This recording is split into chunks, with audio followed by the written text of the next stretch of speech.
Juice पिला दो।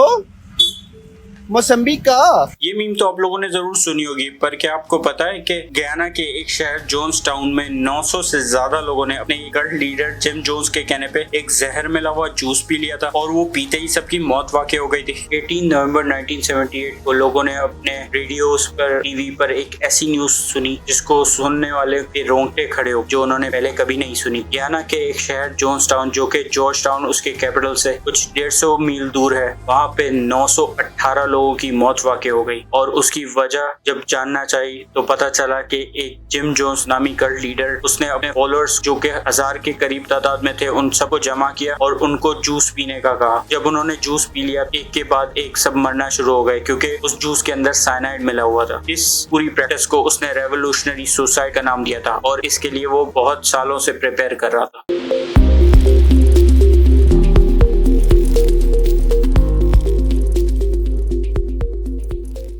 Gym Jones कौन था, कहां से आया था, उसने 1000 लोगों को क्यों साइनाइड पिला के मारा, आइए इसके बारे में जानते हैं। इस मास सुसाइड का मास्टरमाइंड जिम जोन्स था, जिसका पूरा नाम जिम वॉरेन जोन्स था। वो एक अमेरिकन चर्चमैन था, गढ़ लीडर था। उसने एक अपना ही मजहब क्रिएट किया हुआ था, जो कि अपना ही चर्च चलाता था पीपल टेम्पल्स के नाम से, और उसकी बहुत बड़ी फॉलोइंग होती थी। जिम जोन्स 13 मई 1931 में ग्रेट इंडियाना यूएस में पैदा हुआ। जिम जोन्स एक पूरे फैमिली से बिलोंग करता था।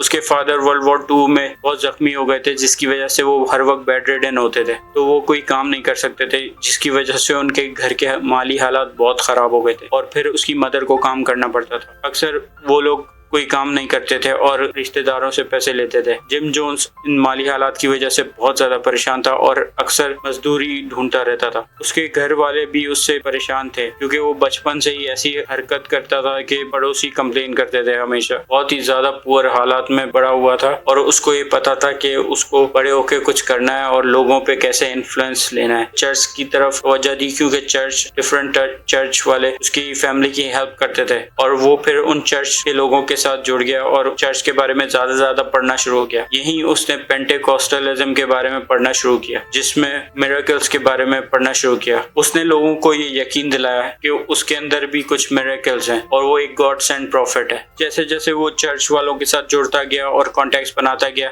1950s तक उसने अपना खुद का एक चर्च बना लिया इंडियानापोलिस के अंदर और वहाँ पे लोगों को इकट्ठा करना शुरू कर दिया। उसने एक डिफरेंट तरह का रिलीजन क्रिएट किया, जहाँ पे ज्यादातर ज्वाइन करने वालों की तादाद ब्लैक रेस से होती थी, या फिर वो लोग जो ज्यादा विक्टिम रह चुके हैं, या फिर वो खुद किसी किस्म का क्राइम कर चुके हैं और रिपेंटेंस तलाश कर रहे हैं। तो इस तरह के जो लोग बहुत सॉफ्ट टारगेट्स थे उसके लिए, उनको उसने जो है ना वो इजीली अट्रैक्ट कर लिया और अपने रिलीजन में इन्वॉल्व कर लिया। जिम जोन्स के फॉलोअर ये मानते थे कि वो कोई प्रॉफिट की तरह है और उसको फ्यूचर दिखता है, वो लोगों के को देख के उनको पहचान लेता है, उनके फ्यूचर के बारे में जान लेता है, वो किसी भी बीमारी को ठीक कर सकता है, उसके अंदर कोई जीसस क्राइस्ट वाले मिरेकल्स हैं। ये सारी ब्रेन वॉशिंग के थ्रू उसके फॉलोअर्स उसके ऊपर अंधा यकीन करना शुरू हो गए। यही वजह थी कि लोग उसके इतने ज्यादा फॉलोअर बन गए कि उन्होंने अपनी प्रॉपर्टीज और सारा पैसा भी उसके नाम पे कर दिया था। जिम जोन्स अपने फॉलोअर्स की ब्रेन वॉशिंग करता रहता था, यहाँ तक कि उसने लोगों को इस बात पे यकीन दिला दिया था कि बहुत जल्द एक न्यूक्लियर हॉलोकॉस्ट होने वाला है, जिसमें वो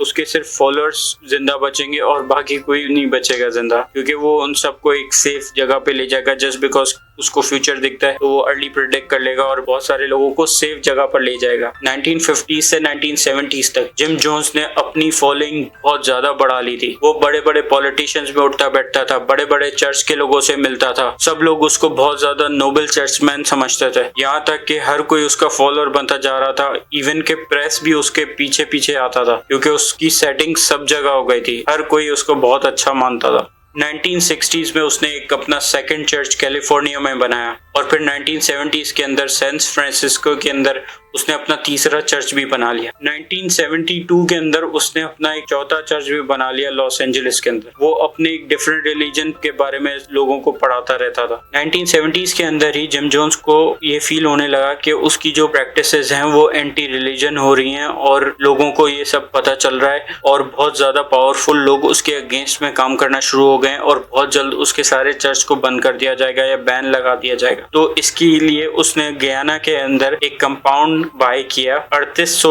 एकड़ के ऊपर, उसके जॉर्ज टाउन से 150 माइल दूर जिसको वो पीपल्स एग्रीकल्चरल प्रोजेक्ट या जोन्सटाउन के नाम से कहता था। और वहां पे उसने ये सोच लिया कि जब उस पे सख्तियां ज्यादा बढ़ जाएंगी यूएस के अंदर, तो वो अपने सारे लोगों को वहां लेकर शिफ्ट हो जाएगा। 1972 तक उसके फॉलोअर्स की तादाद तकरीबन 3000 हो चुकी थी। वो क्रिश्चियनिटी से हटकर एक अपना अलग मजहब बना रहा था जिसे एपोस्टोलिक सोशलिज्म कहता था। इस मजहब के अंदर ज्यादातर बिलीव्स एंटी कैपिटलिज्म के बारे में थे। वो हिटलर का खुद एक बहुत बड़ा फॉलोअर था और नाजीज की एक बहुत बड़ी फौज की तरह अपनी फॉलोइंग बढ़ा रहा था और उनको हर वक्त ब्रेन वॉश करता रहता था। उसने लोगों को इतना ज्यादा ब्रेन वॉश किया कि लोगों ने अपनी सारी जमा पूंजी उसके नाम कर दी, बल्कि जिनको गवर्नमेंट से कोई एड भी मिलती थी वो भी आगे फ्यूचर में लोगों ने बॉन्ड साइन कर लिया कि जितने भी पैसे आए वो सारे जिम जोन्स के अकाउंट में चले जाएं। इस तरह जो है जिम जोन्स ने उनको बिल्कुल ही मेंटली ब्रेन वॉश कर दिया था, जैसे कि वो बहुत एक अच्छा काम कर रहा हो। जिम जोन्स जो लोगों से पैसे अपने नाम पे ट्रांसफर करवा रहा था वो मिलियंस ऑफ डॉलर में हो गए थे और इससे वो एक कंपाउंड बना रहा था गयाना के एक शहर जोन्सटाउन के अंदर। जब 1977 के अंदर उस पर बैन लगने की रूमर्स हो गए कि बहुत जल्द इसके प्रैक्टिसेस को बैन कर दिया जाएगा और इसके सारे चर्चेस को बैन कर दिया जाएगा, परमानेंटली इसके रिलीजन पे भी पाबंदी लग जाएगी, तो जिम जोन्स ने अपने 1000 फॉलोअर्स को ये कहा कि मैं आप सबको एक पैराडाइज में लेकर जा रहा हूं। और उन सबको 1000 फॉलोअर्स को उसने जोन्सटाउन पहुंचा दिया अपने कंपाउंड के अंदर। साउथ अमेरिका में वाकई गयाना के शहर जोन्सटाउन में मूव होने की सबसे बड़ी वजह ये थी कि वहाँ के जो गवर्नमेंट ऑफिशियल्स थे वो जिम जोन्स के बहुत अच्छे दोस्त थे। वो जितनी भी बुरी प्रैक्टिसेस वहाँ पे करने वाला था उसमें बिल्कुल भी इंटरफेयर करने वाले नहीं थे। जोन्सटाउन के अंदर एक रेड ब्रिगेड के नाम से जिम जोन्स ने एक अपनी पुलिस और आर्मी बनाई हुई थी जिनके पास बहुत ज्यादा असला होता था। वो जिम जोन्स का ही कहना मानते थे और किसी की कोई बात पे अमल नहीं करते थे। वही लोगों को यानी कि उसके अपने फॉलोअर्स को जिम जोन्स के कहने पे इवन पनिश भी करते थे, या कत्ल कर देते थे या उन पे जुल्म करते थे। अगर कोई भी वहां से भागने की कोशिश करता था तो उसको मार दिया जाता था। कोई भी उनकी नॉर्मल रूटीन प्रैक्टिसेस को फॉलो नहीं करता था तो उन पे जुल्म किया जाता था। वहां पे जिंदगी एक स्लेवरी से कम नहीं थी। आप एक जिंदगी इमेजिन करें जहाँ पे आपका उठना बैठना सोना जागना खाना पीना यहाँ तक कि किसी से मिलना भी सब कुछ वॉच हो रहा हो और आपको किसी के कहने पे अमल करना पड़ रहा हो, तो आपको कैसा लगेगा? यकीनन आपको बिल्कुल अच्छा नहीं लगेगा। जिम जोन्स उन सब फॉलोअर्स को वहां कंपाउंड में लेके जाने वाला था तो उसने सबको बिलीव करवाया कि वो उन सबको एक पैराडाइज में लेके जा रहा है। पर जब लोग वहां पे रहने लगे तब उनको पता चला कि वो एक जेल से कम जगह नहीं है और उनको वहां से जल्द निकलना हो। पर जिम जोन्स ने अपनी एक आर्मी बनाई हुई थी। वो मजीद उन लोगों को ब्रेन वॉश करता रहता, यहाँ तक कि उसने उन सबको अपना जहनी गुलाम बना दिया। वो लोग स्लेव से ज्यादा कुछ नहीं थे। उस कंपाउंड के अंदर एक एक्टिविटी होती थी जिसे व्हाइट नाइट कहा जाता है। व्हाइट नाइट में क्या होता था कि जिम जोन्स पूरे कंपाउंड के अंदर ऐलान करता था कि ये व्हाइट नाइट है और सब एक मेन हॉल में जमा हो जाएं। वहां सबको मेन हॉल में जमा करके वो सबकी बुराइयां करता था, वेस्टर्न पावर्स की बुराइयां करता था और फिर कहता था कि सबको एक टाइम आने वाला है कि या तो मरना होगा या फिर उसके कहने पे लड़ना होगा। वो लोगों को राजी करवाता था, बल्कि लोगों से नारे लगवाता था कि लोग उसको फॉलो करें और फिर उनको एक जूस दिया जाता था। जब वो लोग पी लेते थे तो उनको कहा जाता था कि ये जूस पीने के बाद आप मर जाओगे। लोग बहुत ज्यादा अफसुर्दा हो जाते थे और थोड़ी देर बाद कहता था कि मैंने तो आपकी बस लॉयल्टी टेस्ट कर रहा था और आप लोगों को कुछ नहीं होगा, आप जाके सो जाइए। इस तरह की फजूल एक्टिविटीज वो रात को किसी भी टाइम पे कर लेता था और लोगों को ये ऑब्लिगेशन था कि उनको नींद से जाग के ये एक्टिविटी अटेंड करनी होती थी। गयाना के अंदर उसको फायदा ये था कि उसको लगता था कि वो सेफ है और गवर्नमेंट के थ्रू प्रोटेक्टेड है और यूएस कभी भी उस पर अटैक नहीं कर सकता। उसने यूएस के बहुत ज्यादा नेशनल्स को वहां पे कैप्चर करके रखा हुआ था, यहाँ तक कि उनके कुछ फैमिली मेंबर्स ने यूएस गवर्नमेंट को प्रेशराइज किया कि आप इन लोगों को वहां से बाजियाब करवाइए। यूएस की गवर्नमेंट में किसी ने एक्शन नहीं लिया, पर एक अमेरिकन कांग्रेसमैन था लियो रायन, जिसने कहा कि अगर कोई मेरे साथ जाने को तैयार नहीं तो मैं अकेला ही जाऊंगा और अगर किसी को